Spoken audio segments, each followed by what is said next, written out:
Who are you? Kumusta kaibigan? Ang kwento nating itatampok ngayon ay ang napakagandang pelikulang Black Hat. Sa simula ng eksena, makikita ang isang normal na araw sa isang power plant sa Hong Kong nang biglang may misteryosong tao na nanghak sa kanilang system. Na-block ang kanilang cooling machine at dahil sa sobrang init, nagdulot ito ng malaking pagsabog. Daang-daang trabahador ang namatay at malubhang nasugatan at ang mga tao na nasa loob ng 10 kilometrong layo ay agad na inilikas. Sa ibang eksena, sa isang kulungan sa USA, makikilala natin si Nick, isang hacker. Nakaposas ito habang inilalabas sa kanyang selda.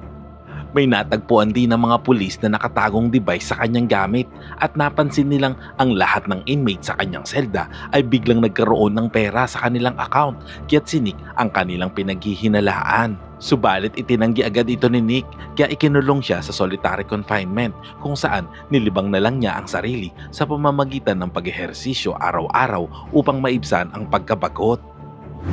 Samantala, sa China, makikilala natin si Captain Dawai. Ipinaliwanag nito sa gobyerno na nahack ang power plant gamit ang Remote Access Tool o RAT. Nangyari ito dahil luma na ang sistema ng planta at kulang sa seguridad. Naniniwala si Dawai na mahuhuli niya ang hacker kaya kailangan niyang ma-access ang mga computer ng planta para masubaybayan ito. Kasabay din ng araw na iyon ay inatake din ang kaparehong reaktor sa USA. Subalit sa mga sandaling iyon, sobrang init pa rin sa loob ng power plant at imposibleng makapasok dito kaya kailangan niyang maghintay ng tamang pagkakataon. Humingi ng tulong si Dawai sa FBI at dito makikilala natin si Agent Carol. Nagpaliwanag ito sa kanyang boss na makabubuting makipagtulungan sa China. Sa huli, nakuha ni Dawai ang code mula sa pag-atake sa planta sa Amerika pero hindi niya kayang i-crack ito. Napagdesisyonan niya na humingi ng tulong sa kanyang kapatid na nagngangalang Lin, isang network engineer. Samantala, sa ibang eksena, ng gabing iyon ang Mercantile Trade Exchange ay tinarget din ng hacker at ang lahat ng numero ay biglang tumaas ng napakabilis. Kinabukasan, nagpulong ang FBI para suriin ang kaso. Sa pag-aaral ng code, napag-alaman nilang 2 tao ang gumawa ng RAT. Hindi naman nasiyahan si Dawai sa report dahil napaka-basic lang nito kaya naisip nila si Nick sa mga oras na iyon kaya hiniling nila kay Carol na kuhanin ito upang tumulong. Dahil si Nick ay marami ng history sa pag-hack ng mga bangko kaya ayaw ni Carol na pagkatiwalaan ito. Sa pagkakataong iyon, napilitan si Dawai na magkwento ng ilang sikreto na dati silang magkaibigan at magkaklase ni Nick sa kolehiyo. Kalahati ng rat code ay ginawa niya noong kolehiyo at ang kalahati ay ginawa naman ni Nick. Sa mga oras na yon, inisip ni Dawai na ninakaw ng hacker ang kanilang code at mas inimprove para gamitin ito sa masamang paraan. At kung gusto nilang mahuli ang hacker, ay kailangan nila ang taong tunay na nakakaintindi ng code. Sa ibang eksena, dumalaw ang isang FBI agent kay Nick sa kulungan at inalok siyang papalayain kung tutulong siya sa kaso. Nang basahin ni Nick ang dokumento, napansin niyang ilang linggo lang siyang papalayain kaya tumanggi siyang pirmahan ito. Sa halip, nag-alok siya ng bagong kasunduan kung sakaling mahuli niya ang hacker tapos na ang kanyang sintensya, ngunit kung hindi, ibabalik siya sa kulungan. At dahil desperado na ang FBI, tinanggap nila ang alok nito. Sinundo naman ni Dawai si Nick para sa isang mainit na muling pagkikita. Habang nasa eroplano, ipinakita ni Dawai ang binagong code kay Nick. Hindi niya rin sinunod si Carol sa kondisyon nito na hindi dapat makagamit ng computer si Nick nang walang supervision ng FBI. Ilang sandali pa, pinayagan na si Nick na tignan ang mga terminal ng Mercantile Trade Exchange na may pinaka-secure na firewall. Ang tanging paraan para makapasok ang virus ay kung personal na gagawin ito at ang tanging boss lamang ng Trade Exchange ang may access dito gamit ang kanyang thumbprint. Sa pagsusuri ni Nick sa system, natuklasan niya na may nagtago ng code sa flash drive ng boss.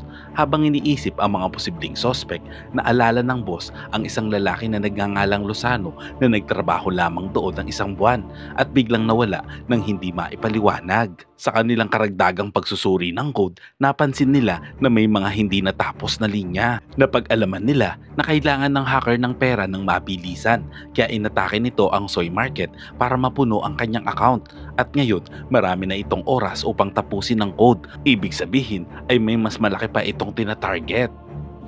Samantala, nahanap na ng FBI si Lozano sa pamamagitan ng security camera at nang makita ang kanyang mga tattoo, nalaman nila na miyembro ito ng isang gang at gumamit lamang ito ng peking pagkakakilanlan para makapasok sa trabaho. Kung magpapadala ng maraming agent para kausapin ito ay magmumukha itong kahinahinala, kaya sina Nick at Lynn ang nagboluntaryong nag-alok na makipag-usap dito. Samantala, nilagyan naman si Nick ng ankle bracelet monitor upang hindi ito makatakas. Nang makarating ang dalawa sa lugar, pumasok sila sa apartment ni Lozano. Ngunit huli na ang lahat. Nakita nila ito na wala ng buhay habang may karayom na nakatusok sa kanyang braso.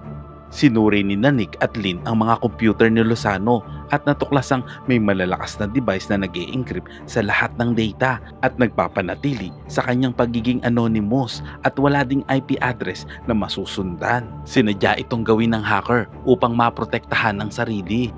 May natagpuan din silang misteryosong email na nangihingi ng meeting. Sinagot ito ni Nick para kumpirmahin ang oras at lugar. Samantala, ang agent na nagbabantay kay Nick ay sinubukang i-report ang nangyari, ngunit wala itong signal. Kinuha ni Nick ang phone at inayos. Ginamit din niya ang pagkakataon para i-modify ang app na nagmo-monitor sa kanyang ankle bracelet. Habang nagaganap ito, sina Carol at Daway ay humingi ng access sa lahat ng client files mula sa boss ng Trade Exchange Market. Noong una ay tumanggi ito dahil labag ito sa confidentiality, pero napilitan ito nang bantaan siya ni Carol na isisiwalat niya sa press na hindi ligtas ang kanyang kumpanya. Nang makuha ang mga files, sinuri ni Daway at Carol ang listahan ng sales hanggang sa matagpuan nila ang tatlong malalaking trade na eksaktong tumama sa oras ng hack na nakalink sa mga bank account sa Hong Kong. Nang gabing iyon, pumunta sina Nick at Lynn sa isang restaurant para hintayin ng hacker, ngunit hindi ito sumipot. Napansin ni Nick ang mga security camera at pasikretong pumasok sa backroom para tignan ang mga computer. Doon niya nalaman na sinusubaybayan pala sila ng hacker sa pamamagitan ng camera. Sa pag-check sa software, nakita ni Nick na may IP address ang hacker sa Ukraine, kaya nagpadala siya ng mensahe dito, pero insulto lang ang natanggap niyang reply. Galit na galit si Nick nang bumalik ito sa main room at agad niyang inaya si Lynn na umalis na sa lugar na iyon. Ngunit sa sandaling iyon, biglang pumasok ang grupo ng mga lalaki at tinanong kung sino sila. Samantala, si Nick na hindi man lang nagsasalita ay biglang inatake ang mga ito gamit ang anumang bagay na kanyang mahawakan. Napatumba niya ang karamihan at nang sasaksakin siya ng isa sa mga ito ay binasag niya ang isang bote at ito ang ginamit niya para mapabagsak silang lahat. Pagkatapos, tumawag si Nick kay Daway para sabihin na pambablockmail lamang ang email at alam ng hacker na pinaghahanap na siya. Sinabi naman ni Daway na pupunta sila sa China kinabukasan para sundan ang mga bank accounts. Samantala, nagkaroon naman ng pagkakataon sina Nick at Lynn upang i-enjoy ang kanilang romantikong gabi. Kinabukasan, dumating ang grupo sa power plant kung saan makikitang patuloy pa rin ang pagsagip sa mga biktima ng pagsabog. Mainit pa rin ang gusali, kaya kailangan nilang maghintay bago ma-access ang mga computer. Nakipag-meeting sila sa mga lokal na pulisya at natunton nila ang may-ari ng bank account, tatlong kriminal na konektado sa isang crime boss na nagngangalang Kasar. Ayon sa mga pulis, walang kahina-hinalang aktibidad ang tatlo, pero nang suriin ni Nick ang kanilang mga ruta, may isang address ang mga ito na lagi nilang pinupuntahan. Nalaman din nila na front lamang ng mga ito ang hacker. Agad na pumunta sina Daway at Nick sa lugar na iyon at natagpuan nila ang isang police van na nagmumonitor sa isang Lebanese trafficker. Sa pag-check nila sa footage, napansin nilang araw-araw dumadaan ang account owner pero walang ginagawa kundi mag-text. Gamit ang isang phone, naghanap si Nick ng signal sa lugar at natuklasan ang isang nakatagong transmitter sa paligid. Agad nila itong ikinonek sa computer at kumpirmadong ang tatlong account owner ay naglalakad lang sa lugar na iyon para makakuha ng mensahe mula sa hacker na agad din nilang binubura pagkatapos mabasa upang walang ebidensya. Kinabukasan, napansin ng team na nailipat na ang pera sa tatlong account, ibig sabihin na cash out na ito ng hacker. Nang malaman ito ni Daway, nagmadali ito para sabihin kay Nick, ngunit nakita niyang kasama nito sa kwarto ang kanyang kapatid na katabing natutulog. Ilang oras ang lumipas, sumakay na ang team sa helicopter upang sundan si Casar. Habang nasa biyahe, sinabihan ni Daway si Nick na pag-isipang mabuti ang relasyon nito sa kanyang kapatid dahil may posibilidad na bumalik ito sa kulungan. Nang makarating sila sa lokasyon, natuklasan ng team na patay na ang surveillance officer. Agad silang pumasok sa gusali at hinanap ito sa bawat kwarto. Pero wala na si Casar at ang kanyang mga tauhan. Pagkatapos, may nakita silang secret passage sa sahig. Kaya bumaba ang team para ipagpatuloy ang paghahanap. Sa mga oras na yun, bigla namang nagpaputok ang mga kaaway at nagsimula ang matinding bakbakan. Makikita naman si Casar na ginamit ang isang agent bilang panangga. Pagkatapos ay pinagbabaril niya ang ilan sa mga umahabol sa kanya bago saksakin sa leeg ang hostage. Nang umalis si Casar at ang kanyang mga tauhan sa tunnel, naghanda na silang pasabugin ito, ngunit nakarating na ang kabilang grupo sa exit at pinagbabaril sila. Habang nagkakagulo dahil sa putukan, pinasabog ni Casar ang tunnel. Gumuho ito at namatay ang lahat ng agent sa loob dahil wala ng backup. Napilitang magtago sa likod ng container ang mga natitirang team at marami pang agents ang nasawi. Dahil dito, nagkaroon ng pagkakataon ng mga kriminal upang tumakas gamit ang bangka. Habang naglalayag, nagalit si Casar nang mapansin niya na ang isa sa kanyang mga tauhan ay nag-aagaw buhay. Kinagabihan, nakatanggap ng isang special package si Casar mula sa mga trafficker ng isang malaking barko bago bumalik sa mainland. Samantala, naabisuhan si Daway na bahagyang lumamig na ang temperatura sa power plant at maaari na silang pumasok. Ngunit sobrang init pa rin dito kaya kinailangan nilang magsuot ng hazmat suits at magmadali. Pagpasok nila sa computer room, nakita nilang may mga bangkay pa rin sa paligid. Isang agent naman ang hinimatay dahil sa init, kaya sinabihan ni Nick si Daway na dalhin ito palabas habang ipinagpapatuloy niya ang trabaho. Pinasag niya ang emergency cabinet para kumuha ng balakol at hinampas ang mga server na nagdulot ng pagguho ng kisame. Hindi tumigil si Nick hanggang sa makuha niya ang hard drive. Pagkatapos ay sabay nilang dinala ni Daway ang nahimatay na agent palabas. Pagkatapos i-cool down ang hard drive, sinubukan niyang i-connect sa computer pero masyadong nasira na ito ng malware para makakuha ng impormasyon. Naalala naman ni Nick na noong nahuli siya, nakakuha pa rin ng gobyerno ang mga deleted files niya. Inamin naman ni Carol na may software silang tinatawag na Black Widow na kayang gawin ito. Humingi ito ng permiso sa kanyang boss, ngunit tumanggi ito dahil ayaw nitong ibigay ang software sa China o sa isang hacker na kriminal. Dahil may remote login ng Black Widow, nag-volunteer si Nick na i-hack ang system ng gobyerno para magamit ito. Dahil desperado na si Carol, pumayag siya. Umalis ang buong team maliban kay Lynn para kung sakaling magkaroon ng problema ay hindi na sila madadamay. Gumawa naman si Nick ng peking email at pinadala ito sa boss ni Carol na nagsasaad na magbago ito ng password. Dahil dito, na-detect ito ng kanyang malware kung kaya't nagawa ni Nick na ma-access nito ang Black Widow. Samantala, ang buong team ay sumaglit sa isang restaurant upang mag-dinner. Lingid sa kanilang kaalaman, may isang taong sumusunod sa kanila at may inilagay sa ilalim ng kanilang sasakyan. Nang makabalik sila, nagawa ni Nick na makuha ang IP address ng hacker. Lumalabas na nasa Indonesia ang home server ng hacker pero hindi ito makrack ni Nick dahil hosted ito ng eksklusibong kumpanya para sa mga hacker. Ibig sabihin ay bulletproof ito. Ang tanging option nila ay pumunta mismo sa Indonesia at kunin ang physical drives. At dahil nagbigay na ng access si Carol sa Black Widow ay hindi na ito muling nagbigay pa ng pabor. Nangako naman si Daway na hihingi ito ng tulong sa kanyang mga boss upang makakuha ng mga peking visa at badge na magagamit nila sa Indonesia. Samantala, nagawang makapasok ni Lynn sa accounting records ng hosting company at napansin niya ang resibong binayaran para sa isang software na nirentahan para sa isang satellite time. Binili ng hacker ang isang high-resolution shots ng coast ng Malaysia na nagpapahiwatig ng mas malaking plano. Sinabihan naman si Daway ng Chinese government na nakipag-ugnayan sa kanila ang FBI tungkol sa ginawang pag-hack ni Nick sa isang confidential software at gusto na nilang ibalik ito sa kulungan.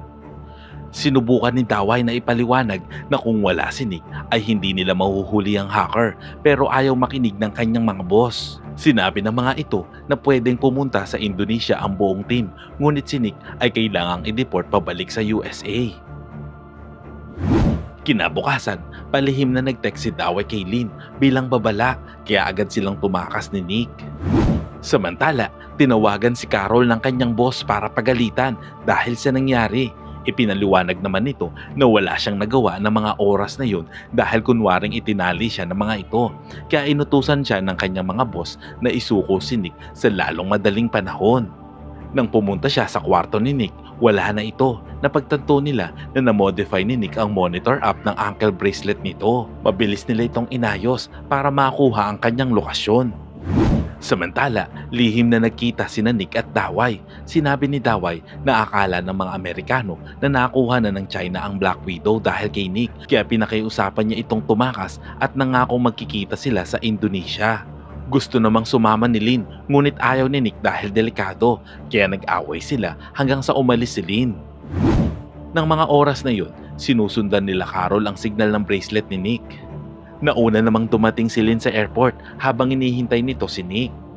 Pagdating nila Dawai sa airport, seryosong nag-usap si Nick at Lin hanggang sa maintindihan ni Lin na hindi pwede ang kanilang relasyon dahil fugitive ito.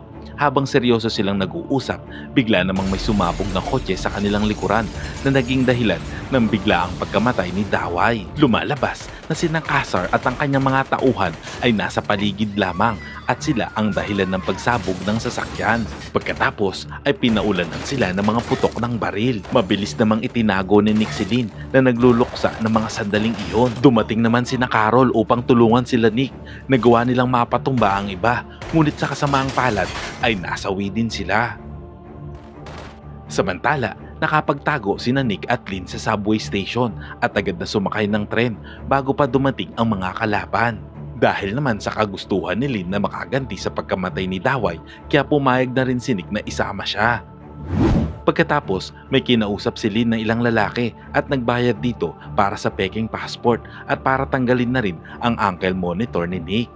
Imbis na sa Indonesia, nagdesisyon silang pumunta sa Malaysia upang hanapin ang target ng hacker. Sa mga sandaling iyon, nahanap naman ng mga pulisya ang signal ng ankle bracelet ni Nick na makikitang nasa dagat na ito at doon itinapon ni Nick.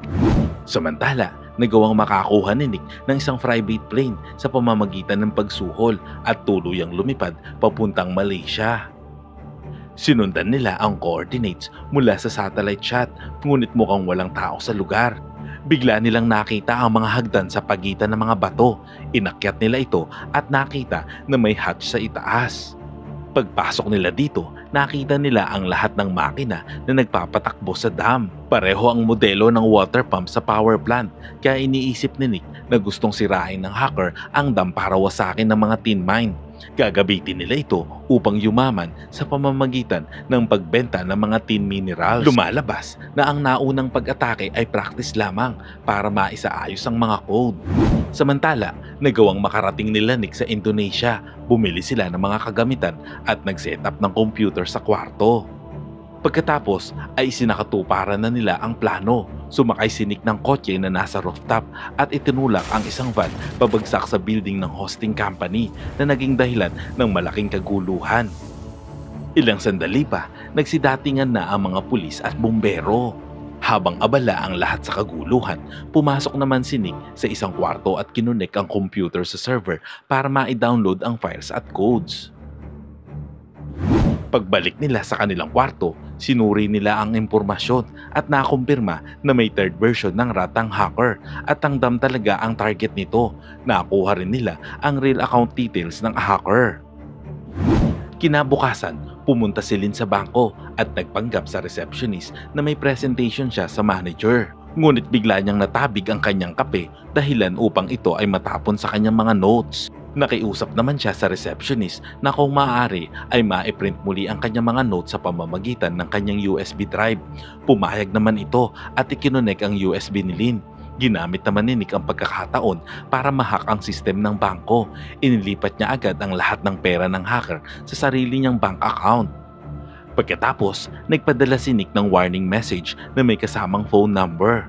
Tumawag agad si Caesar. Sinabi naman ni Nick na gusto niyang makausap ang totoong hacker, sabay na binaba ang telepono. Muling tumunog ang telepono at sa pagkakataong iyon, si Sadak ang tumawag, ang tunay na hacker at ang boss ni Caesar. Nagkunwari naman si Nick na gusto niyang makipag-team up kay Sadak at pumayag naman itong magkita sila. Sa mga oras na yun, inaasahan na nilang magiging delikado ang sitwasyon kaya naghanda si Lin ng mga kagamitan at gumawa si Nick ng improvised body armor. Pagkatapos, sinabi ni Nick kay Sadak na si Caesar lamang ang isama, ngunit nang dumating ito, kasama nito ang buong grupo. Mula sa malayo, nakita ito ni Lin at binalaan si Nick kaya bigla niyang binago ang meeting place. Nang gabing iyon, magkikita sila sa isang festival. Muli, dinala ni Sadak ang kanyang mga tauhan. Nagtago ang mga ito sa crowd at tinulak ang mga tao para makalapit. Sinubukan naman ni Nick na sundan si Caesar mula sa likod pero bigla itong lumingon habang nakatutok ang baril sa kanya. Nang makalapit si Caesar kay Nick, mabilis na kumilos si Nick at sinunggaban niya ang ulo nito at sinaksak ng screwdriver. Agad niyang kinuha ang baril ni Caesar at sinundan si Sadak. Pero bago pa man siya makapagpaputok ay binaril na siya ng mga tauhan nito. Nagkagulo ang karamihan ng mga tao habang si Nick ay gumanti din ng putok. Nasaktan siya ng ilang beses ngunit nagawa niyang mapatay din ang mga kalaban. Sumugod si Sadak gamit ang kutsilyo pero na-stuck lang ito sa hood ni Nick. Naglaban sila at nagawang baliin ni Nick ang braso ni Sadak. Pagkatapos ay sunod-sunod na sinaksak niya ito hanggang sa mamatay. Pagkatapos, mabilis na pinuntahan ni Nick si Lin na agad siyang dinala sa kotse. Dahil sa ginawang improvised armor ni Nick ay hindi siya gaanong nasaktan dahil hindi naging malala ang kanyang mga tama. Mabilis namang ginamot ni Lin ang kanyang mga sugat. Sa pagtatapos ng pelikula, umalis ang dalawa sa Indonesia at nagsimula ng bagong buhay gamit ang pera na kanilang nakuha. Salamat kaibigan at umabot ka sa punto ng video na ito. Anong masasabi mo sa ending ng kwento? Kung nagustuhan mo ito ay pwede ba akong makahingi ng like at pakitype naman sa comment section ang salitang ang galing. At kung bago ka naman sa ating munting channel ay pasubscribe naman po bilang suporta at para maipagpatuloy natin ang paghahatid ng magagandang movie recap. Panoorin mo na rin po ang buong movie pag may time ka.